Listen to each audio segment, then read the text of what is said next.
eu tenho o prazer de receber meu querido amigo aqui, Jorge Folena, mais uma vez, para a gente fazer esse debate. Jorge, vamos começar. Primeiro, saudar você, sempre um prazer imenso te receber, a alegria que eu tenho de estar sempre com você aqui, e de você, enfim, marcar essa presença, essa voz, e o público tem um carinho imenso por você também.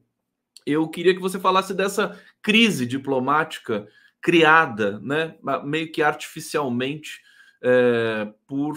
pelo Netanyahu, que está aproveitando isso para tirar o holofote do mal que ele vem causando ali ao povo palestino. Seja bem-vindo, muito bom dia para você. Pronto, liguei o seu microfone. Bom dia, Conde, bom dia quem está nos acompanhando, uma satisfação mais uma vez, Conde. Olha, realmente é uma alegria estar contigo toda quarta-feira. Conde, olha, você já colocou bem o problema, né? Que na verdade só está esperneando quem causa mal, né? Quem fez o mal e quem quer se aproveitar disso, né? No âmbito externo e no âmbito interno. Eu disse, Conde, quando vi a manifestação do presidente Lula, que o presidente Lula foi no ponto. Eu acho que ele não falou nada, eu entendo que ele não falou nada, não extrapolou absolutamente nada. Ele fez uma observação muito importante, que o que a humanidade está observando. O que está acontecendo em Gaza, a humanidade está acompanhando. E o presidente Lula é um pacifista. Ele tem se colocado assim há muito tempo e agora nesse governo, nas relações internacionais. Tentou fazer isso na questão relacionada à Rússia com a OTAN, o que se passa na Ucrânia, tentando buscar um acordo de paz. Está tentando também agora buscar um cessar-fogo. A fala do presidente Lula não foi nenhuma agressão, né, aos judeus, nem ninguém de ascendência judaica. Na verdade, ele fez uma relação, a meu juízo, direta ao governo que está à frente do Estado de Israel, que é um governo de extrema-direita, a exemplo do que nós tínhamos aqui no Brasil antes do presidente Lula. Tanto é que esse governo de extrema-direita de Israel tenta se aproveitar dessa situação, mas não encontrou ressonância. Não encontrou ressonância nem internamente, no seu próprio país, como também pelo mundo afora, ao contrário do presidente Lula. O presidente Lula, Conde, eu apresentei uma frase, né, com aquele gesto dele, eu entendo que ele abraçou a humanidade e a humanidade abraçou o presidente Lula. Porque é um gesto de paz, é um gesto de amor, é um gesto pelo fim, né, daquelas mortes. E que o presidente Lula também colocou, que é recíproco, de lado a lado também. Então, nós queremos a paz. Queremos que possa conviver dois estados, dois países soberanos no mesmo território. Então, isso ficou muito claro. E aqui internamente, Conde, o que esperar, né, exatamente dessas pessoas que estão falando mal do presidente Lula aqui? Veja, Lava Jato, a mídia corporativa e a extrema-direita. Não pode esperar outra coisa. E o presidente Lula, Conde, é importante registrar isso, dessas pessoas, desses detratores, vamos colocar assim, o presidente Lula tem os derrotado sistematicamente, da eleição de 2002 até a eleição que ele participou no ano passado, em 2022, o presidente Lula os derrotou. Então, a eles, o Conde, não resta outro caminho. É sempre fazer oposição ao presidente Lula e serão derrotados. Pois é, na verdade, a gente está voltando a, aspas, aquela normalidade pré-Bolsonaro, né? Quer dizer, a imprensa atacando, a esquerda atacando o Lula, né? E a gente toca o barco, o PT e o Lula têm o casco duro, eles recebem, inclusive o Lula cresce, né? Eu acho que o Lula cresceu internacionalmente também com essa questão, com essa fala que ele teve muito contundente ali naquela entrevista coletiva na Etiópia. Agora, eu queria te perguntar o seguinte, antes de te perguntar, deixa eu pedir aqui para o público que está nos assistindo, olha, podem dar o like aqui, por favor, na nossa transmissão, se inscrever em nosso canal, fazer as contribuições aqui nas nossas modalidades aqui de captação para a gente seguir no nosso trabalho, tá? Tem aqui uma chave Pix no topo do canal para você fazer a contribuição e também os superchats. Então, a gente espera com muita expectativa aqui a participação de vocês. Folena, você acha que o Lula é um divisor de águas no sentido de que Israel, existe uma mítica de que não se pode comparar o Holocausto com nada, né? E eu acho que essa mítica está caindo agora. Quer dizer, os povos são iguais, não tem por que ter um povo diferente do outro. Eu queria que você dissertasse aqui, pelo menos brevemente, sobre essa questão. Você que é um cara que se interessa também pelas dimensões da ética, né? E do direito. Podia falar para a gente? Ô, Conde, eu não vi na fala, eu ouvi a fala do presidente, eu ouvi e assisti, eu não vi ele falar em Holocausto. Eu não, sinceramente, eu não ouvi. Falou em Holocausto. Ele não falou em Holocausto. Isso é importante registrar. Quem está falando em Holocausto é exatamente o primeiro-ministro de Israel, né, e seu gabinete reacionário. Em momento nenhum ele falou em Holocausto. Então vamos colocar claro, até porque a história ela é um fenômeno singular. Porém, Conde, né, a política não é singular. Né? A política, as relações internacionais, elas se desenvolvem em outro nível. Você pode utilizar algumas figuras, né, algumas situações para tentar, né, exemplificar o que está se passando, mas ele não usou o Holocausto. A questão do genocídio, isso é muito importante, e as pessoas, esse debate não aprofundou. Quem está sendo acusado de genocídio é o governo de Israel, exatamente na Corte Internacional de Justiça. Há uma decisão da Corte, a pedido da África do Sul.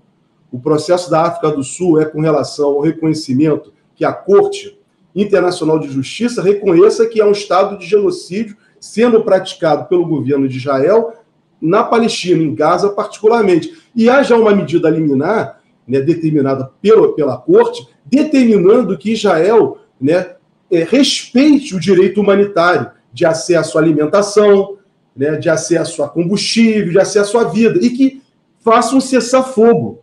Quem está descumprindo a ordem é o governo de Israel, que está descumprindo. Quer dizer, então, o que se tem no debate internacional que está sendo travado, é exatamente a ação de genocídio praticada pela liderança do primeiro-ministro de Israel e do seu gabinete. Um gabinete no qual alguns ministros, anteriormente, né, se manifestaram de forma muito infeliz, inclusive comparando palestinos a animais.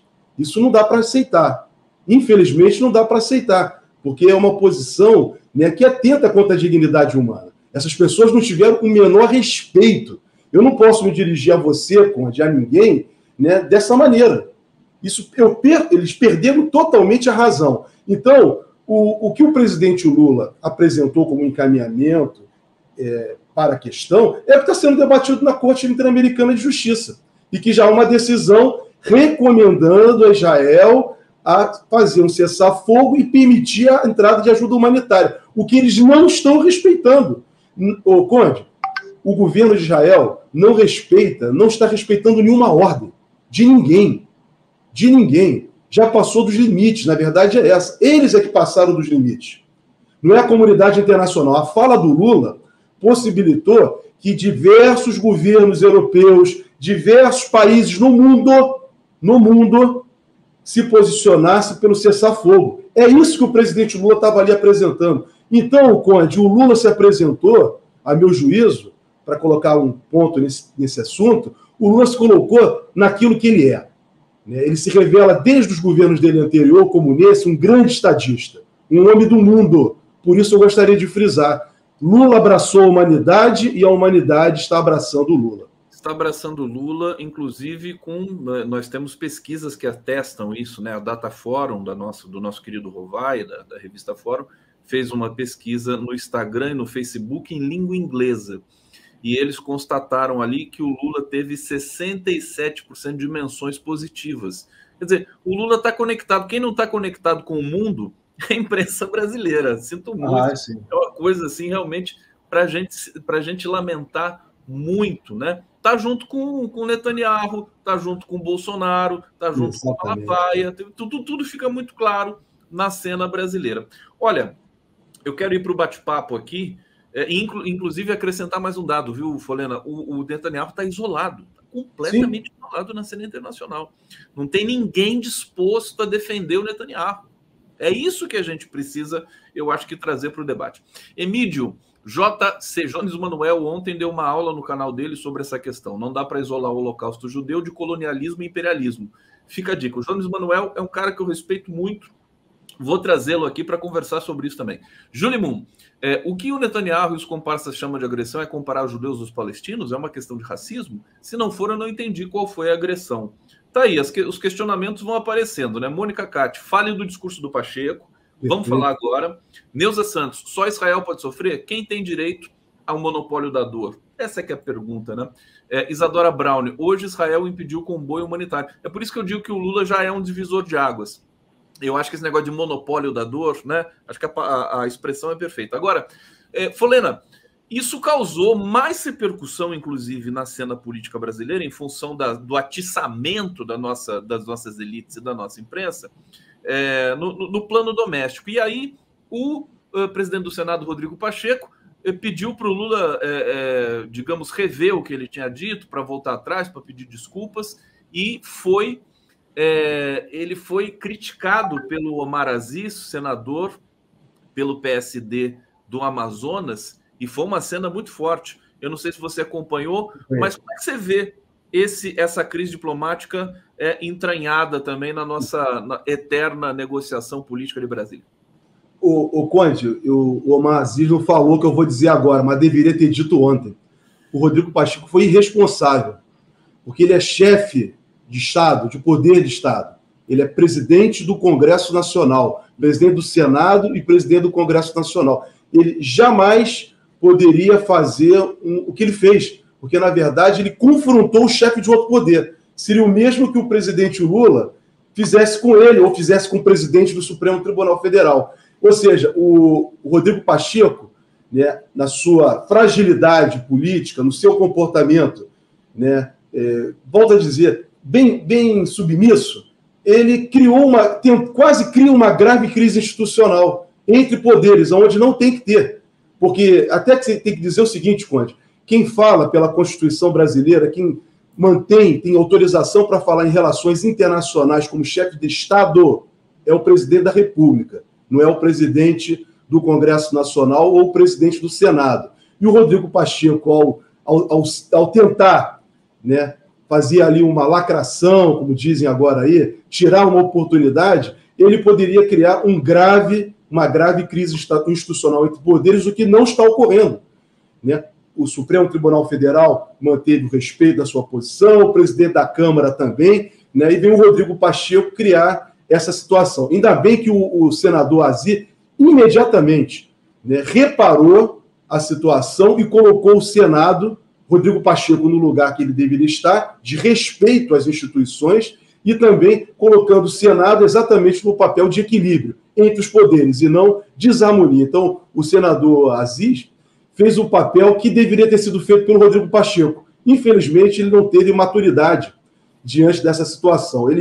Eu acho que ele está... Acho não, ele está sendo, né, tomado aí por quem o patrocina, né, por quem ele acaba, ao final, tendo que representar. Então, ele foi muito infeliz. Ele poderia ter ficado quieto e deixar isso para ser resolvido pelo chefe de Estado brasileiro e pelo Itamaraty. Eu acho que você colocou uma questão que eu não tinha visto ainda, né, na cena, que é: o Pacheco não pode fazer isso. Ele é presidente ele é chefe de um poder, presidente do Congresso. É como se, né, desautorizasse o presidente da República. Tinha que conversar antes. E exatamente. Tem outra coisa. O Pacheco está aguardando o apoio para ser candidato a governador em Minas Gerais em 2026 e tudo mais. Eu não sei se isso... Né, o Lula é uma pessoa muito generosa, certamente ele não vai, enfim, rever essa posição, embora na política tudo seja muito imprevisível. Mas não chega a ser uma traição, mas como se diz popularmente, uma presepada, né, o Jorge Folena? O Conde, o comportamento dele, volto a dizer, foi um comportamento inconstitucional. Ele atentou contra um outro poder da República. Ele não poderia ter feito isso. Ele atentou contra a harmonia dos poderes.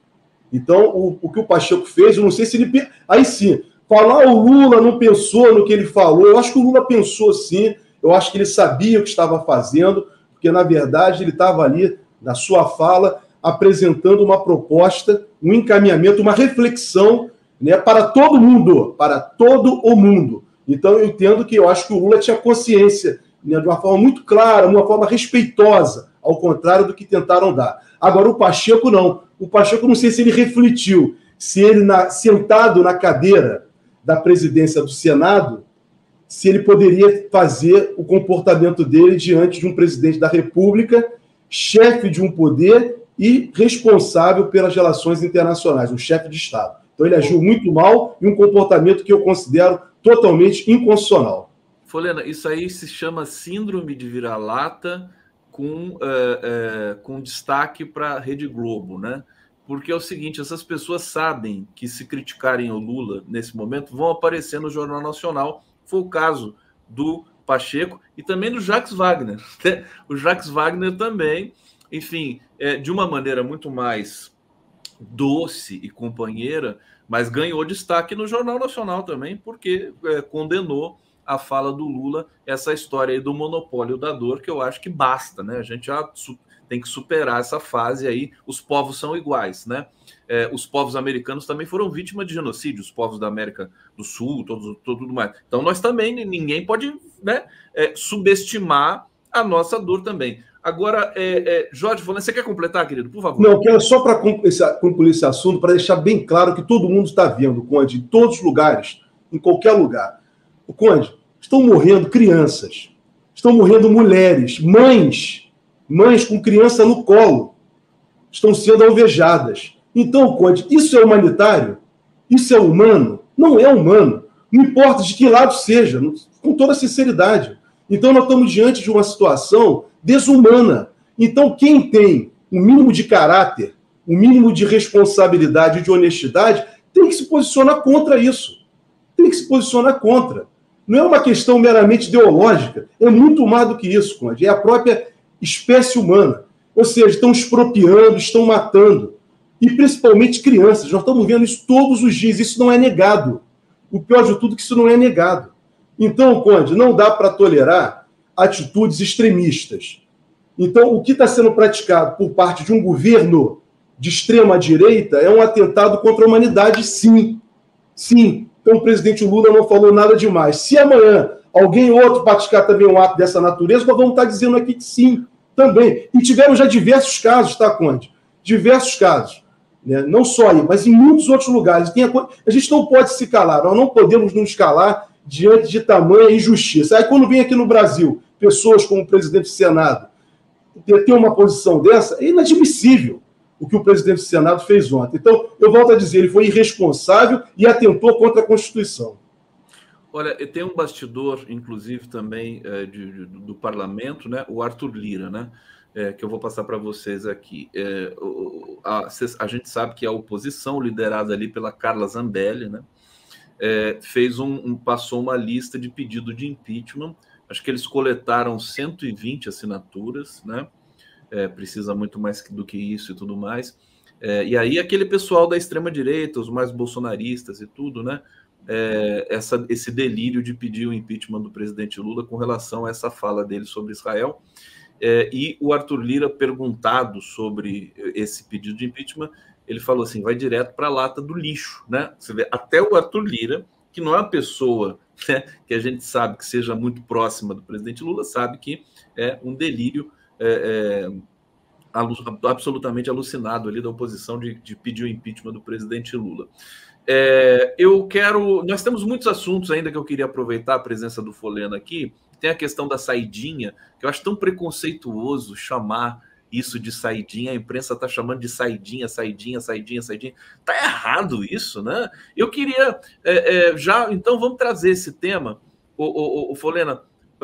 Ontem o Senado aprovou, vai ter que voltar para a Câmara. Muitos dizem que o Lula vai vetar, mas eles mudaram um pouco ali o protocolo dessa, digamos, eu não sei o nome técnico, né? Mas é a permissão para o detento sair no Natal, visitar a família, ver os filhos e tudo mais, depois voltar, sendo que tem um dado que 90%, mais de 90% desses detentos voltam para a prisão.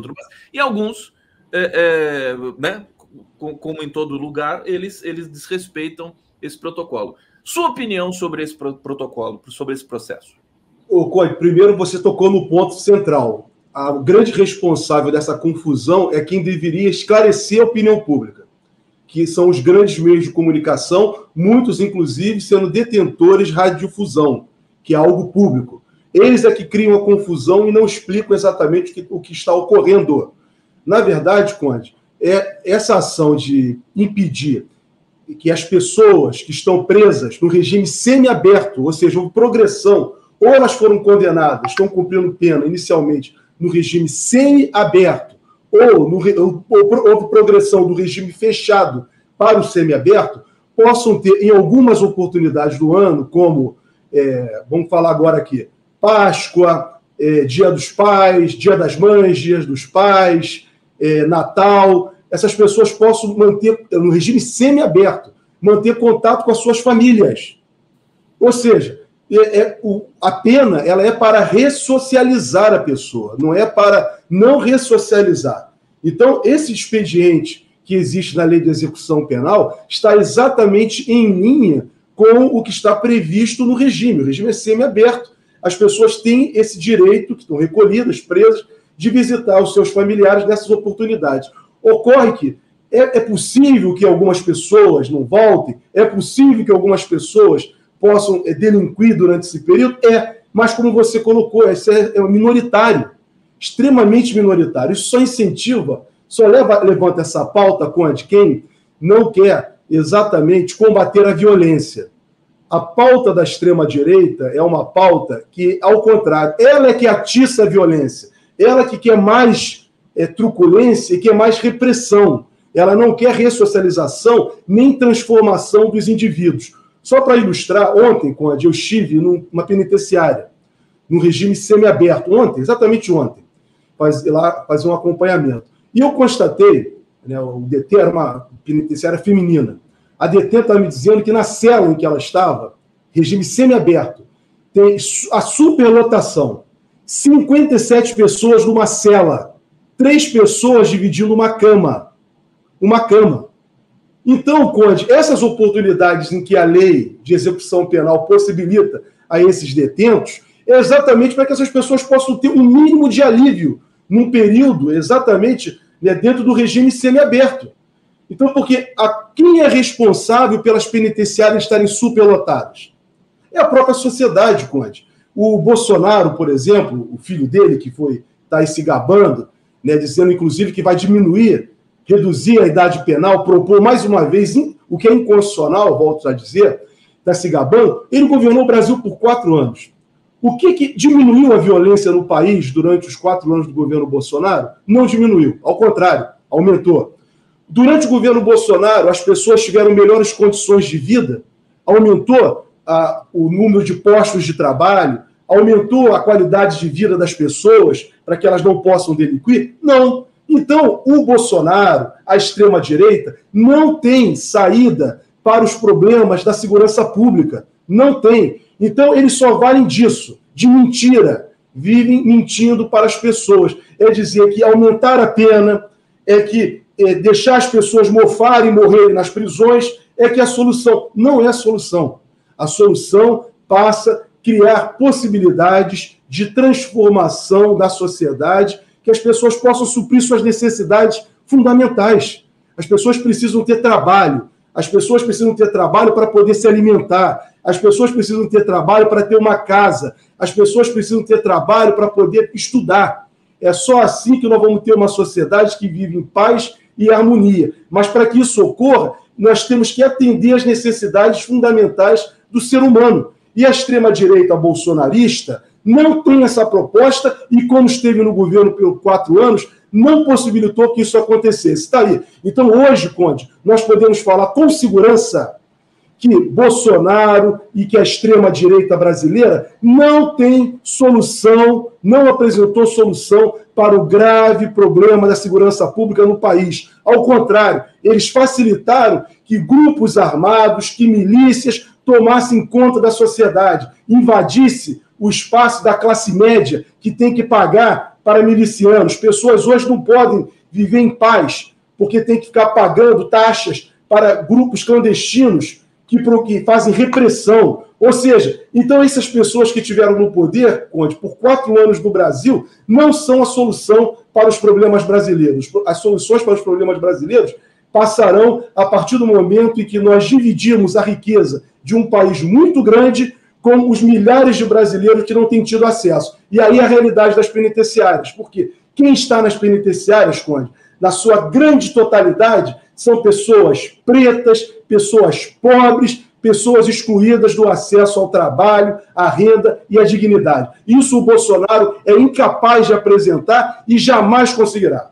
Agora, o que você acha que pode acontecer? Porque até a base do governo, né, aprovou essa mudança da lei das saídas, né, dos detentos, e politicamente, né, quer dizer, se o Congresso aprova e o Lula vetar, como é que você vê essa situação política? Assim, rapidamente, Folena, para a gente... Vou dizer bem rápido, dizer o seguinte, Conde, o presidente, no jogo da separação de poderes, o presidente da República pode exercer o veto. O presidente Lula pode entender que essa medida é inconstitucional e ela é inexequível. Por quê? Ela só vai aumentar mais ainda as dificuldades que nós estamos verificando no sistema penitenciário, Conde. O Supremo Tribunal Federal já julgou estado inconstitucional de coisa com relação ao sistema penitenciário brasileiro, Conde. Então, quer dizer, as penitenciárias brasileiras não ressocializam. Isso já é reconhecido pelo Estado brasileiro. O poder encarregado de dizer que isso é inconstitucional já se manifestou, que é o Supremo Tribunal Federal, em diversas oportunidades. Ou seja, a classe dominante brasileira não tem o menor respeito à população brasileira. Por isso, eu quero dizer, o presidente Lula poderá vetar com base nesses argumentos que eu estou apresentando aqui. Do outro lado, nós temos exatamente essa mídia que não informa e só faz o jogo da extrema-direita. Depois que a coisa ficar difícil, Conde, como aconteceu no governo passado, em que eles não podiam atuar e todo tempo eram atacados, a grande mídia, a mídia corporativa, eles vão chorar, vão ficar chorando, porque o Bolsonaro só vale para eles, Conde, para cortar direito dos trabalhadores e colocar pessoas nas penitenciárias. Jorge Folena aqui no 11 News, que maravilha, pedindo para vocês aqui darem o like para a gente, tá? Importante aqui para a nossa transmissão, também se inscreverem em nosso canal e participarem aqui do bate-papo, do nosso debate com perguntas, provocações, críticas, sugestões, carinho, tá? A gente aceita também, tá? De vocês aqui. O pessoal tá dizendo assim, essa coisa do fim da saída, né, dos presos e tudo, eu não quero falar saidinha porque eu acho pejorativo demais isso, né? Vai ser bom porque daí o Bolsonaro não vai poder sair. É claro que estão fazendo uma piadinha aqui. A gente vai falar do Bolsonaro na sequência. Olha, a Gabi está dizendo aqui, não sou petista, mas fazia tempo que não me sentia tão orgulhosa de ser brasileira com o posicionamento do presidente Lula. Que bacana. Giovanni, o Lula consegue essa proeza, né? Ele consegue se comunicar com todo espectro da sociedade brasileira, de esquerda ou não. Isso é fantástico. Giovanni Fernandes, com o índice da violência que temos, não condeno essa decisão. Lula vai dar um tiro no pé se vetar isso, tem que combater, são as pessoas indevidamente presas, tem que combater, tá? Tudo bem, democraticamente, todo mundo que tem o direito de opinar, a gente está manifestando justamente aqui uma opinião. Na verdade, eu não tenho know-how, a princípio eu entendo que seja um tiro no pé, que seja uma coisa terrível. Eu já vi opiniões de alguns sociólogos dizendo o seguinte, quer dizer, você vai aumentar a violência, porque fica insuportável o sistema carcerário brasileiro se você tirar uma das poucas, né, um dos poucos direitos que eles têm. Eles não têm direito nenhum. Leandro Rocha, nossa Gaza são os nossos presídios, eu diria também que o contrário, né? Gaza é um presídio a céu aberto, né? É um campo de concentração aquilo lá. É uma coisa que eu acho que a humanidade não pode mais aceitar. E até um comentário en passant que eu queria ainda trazer para você, Folena, antes de falar do Bolsonaro, o seguinte, destacando que daqui a pouco o Ali de Rabah, que o Folena conhece muito bem, presidente da Associação Árabe Palestina, vai estar aqui conosco, viu? E vai ser impactante a fala dele, como tem sido em todos os momentos que ele dá entrevista. Dizer o seguinte, ficou parecendo essa questão ainda da fala do Lula, a gente não viu ministros defendendo o Lula, nós não vimos a base parlamentar do PT, um ou outro defendeu. Você não acha isso estranho, Folena? A gente estava perguntando sobre isso. Conde, excelente essa questão que você levanta, porque olha que coisa interessante. O ministro que foi o primeiro ministro que eu vi se manifestar, e se manifestou de forma contundente, inclusive eu coloquei no meu Twitter, Foi o Fufuca. O Fufuca foi contundente, ele ratificou o que o Lula falou e foi além. Foi além na defesa do presidente Lula e do que está acontecendo em Gaza, o genocídio que está ocorrendo em Gaza. Agora, sinceramente, eu não vi, infelizmente, eu vi a ministra Guajajara no início, né, se posicionar, mas não vi os demais ministros das pautas identitárias, por exemplo, né, ter uma posição clara na defesa do governo, na defesa do presidente da República, porque, como eu falei, Conde, nós estamos diante de uma questão humanitária. E não tenho visto, é fato isso. Muito poucos têm se posicionado, porque, na verdade, Conde, essa é a grande discussão que se trava. Os grandes problemas enfrentados pelo governo, só quem se expõe é o presidente Lula. A gente não vê, né, ministros, né, assumirem a defesa, ministro, inclusive, do campo progressista, né, assumirem a defesa do governo, né, as defesas do governo. Né. Então, cabe ao presidente ficar se defendendo o tempo inteiro. E a presidenta Gleisi, né, como presidente do Partido dos Trabalhadores, que é o partido do qual o presidente da República é, fazendo também, se posicionando também sempre de forma contundente. Mas o governo não. Né? E outra coisa, parece que o governo tem medo. O governo, não o presidente, mas ministros têm medo. Tem medo da sociedade. Isso já foi discutido em diversas oportunidades. Os eleitorais, né? Exatamente. Não pode ter medo, Conde. Quem tem medo, o presidente Lula não foi covarde. O momento não é para covardia. O momento é para se ter posição. Se ter posição. Então a gente tem que ser honesto. Honesto conosco. Entendeu? Então, se eu estou vendo uma situação equivocada, eu não posso me calar diante daquilo. Porque amanhã será contra mim. Vai se reverter contra mim, necessariamente. Foi mais defendido pelo PSOL. A Sâmia Bonfim fez uma defesa, tal, bonita. O Fufuca, como que é uma coisa assim, quase que improvável. E a esquerda, mesmo os integrantes do Partido dos Trabalhadores, eu vi poucas manifestações, né, e eu acho que deveriam ser, inclusive, contundentes e assumir de pessoa, falar assim, eu como ministro, não como ministro, mas como, enfim, cidadão brasileiro, né, combatendo aí esse ciclo de demonização do presidente Lula, mas ele já passou por tanta coisa que eu acho que agora a tendência é ele ficar mais forte. O pessoal está perguntando aqui no bate-papo se eu mudei o nome do meu canal. Meus queridos, eu vou repetir aqui, para quem não sabe, evidentemente aqui nós estamos com audiência muito grande, então as pessoas chegam aqui e a gente tem um fio narrativo, né? A gente vai falando todo dia, mas eu repito aqui, né? Eu fui hackeado, recuperei meu canal, só que ficou esse título do hacker que ele mudou no meu canal e eu ainda não posso mudar, vou conseguir mudar no 1º de março, porque tem um prazo do YouTube para fazer isso, o YouTube não sabe que não fui eu que mudei, né? É tudo automatizado, então vocês vão ter que aguentar esse título estranho aí na capa do meu canal, mas o canal é meu, eu estou aqui, estamos todo mundo junto, qualquer coisa eu peço para o Jorge Folena entrar com um pedido de segurança ali no YouTube. Ô Folena, muita gente dizendo, rumores em Brasília de que o Bolsonaro pode ser preso na quinta-feira. Ele vai depor, pediu para mudar o depoimento, o Alexandre de Moraes desautorizou, o Luiz Roberto Barroso desautorizou a retirada do Alexandre de Moraes da relatoria do caso do processo do golpismo e tudo mais. O que você pode dizer para a gente? É uma expectativa grande, mas não está descartada. Ele pode sair preso dali, né? Não, a prisão pode ser decretada a qualquer momento, desde que ele...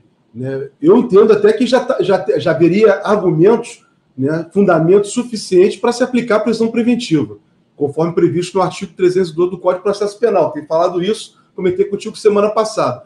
O que eu estou entendendo, aí, por outro lado, entendo que é possível a prisão, é que o Alexandre de Moraes está... A polícia, na verdade, não é o Alexandre de Moraes. A polícia está conduzindo o inquérito. E vai depender da extrapolação do Bolsonaro. O Bolsonaro está em pânico, Conde. Nós falamos sobre isso. Está em pânico. Toda a ação do Bolsonaro é de pânico. Ele deu sorte de sair esse assunto do debate por causa da questão importante que o presidente Lula levantou. E ele está tentando se aproveitar disso, ele e seus seguidores. Mas vai ficar uma coisa até desagradável, né? Vai ficar até uma coisa desagradável para o Estado de Israel, para o governo de Israel, se essas pessoas aí, extrema-direita brasileira, exibindo bandeira do Estado de Israel, né, naquela manifestação deles lá para o domingo. Então, Conde, eu li a decisão do Alexandre de Moraes, que indeferiu o pedido de Bolsonaro para não depor. E essa decisão foi muito importante, porque, na verdade, nós estamos diante de uma investigação policial. Bolsonaro, por enquanto, ele é indiciado criminalmente. A defesa do Bolsonaro foi assegurado o acesso ao inquérito. O que o Bolsonaro queria era o acesso à delação do Mauro Cid. Mas isso ele não pode ter, porque ela está sob sigilo. Ela está sob sigilo. E a jurisprudência do Supremo Tribunal Federal impede, nesses casos, o acesso à delação. Mas o inquérito ele tem. Então, é aquilo que o ministro decidiu. Ele pode chegar lá na polícia e se calar. Ele não é obrigado a produzir prova contra si. Tem o direito de ficar calado, ficar em silêncio. É um direito constitucional dele. Porém, ele não tem o direito, como ele achou que ele tinha, de não ir depor. Ele é obrigado, sim, a ir depor. Né? Ele pode ir lá ficar calado, não responder pergunta nenhuma, né? E só deixar para se pronunciar na ação judicial. É a estratégia dele, é normal isso. Então, mas ele já é indiciado. Esse depoimento de amanhã, esses depoimentos de amanhã, não apenas de Bolsonaro, serão importantíssimos. Por quê? Depois da CPI do 8 de janeiro, em que diversos militares constaram ali como indiciados naquele relatório político-jurídico que foi da CPI, amanhã nós teremos, criminalmente, numa investigação criminal, diversos generais, né, generais de alta patente, tomando depoimento, Conde. Isso é importante na história do Brasil, porque foram militares que consentiram e participaram de um golpe de Estado. É isso que está sendo investigado. Há provas muito contundentes. O ex-comandante da Marinha vai depor amanhã. O ex-comandante general, que era general do chefe do Gabinete de Segurança Institucional, vai depor amanhã. Então, essas pessoas são pessoas que tinham relação direta com a última ditadura brasileira.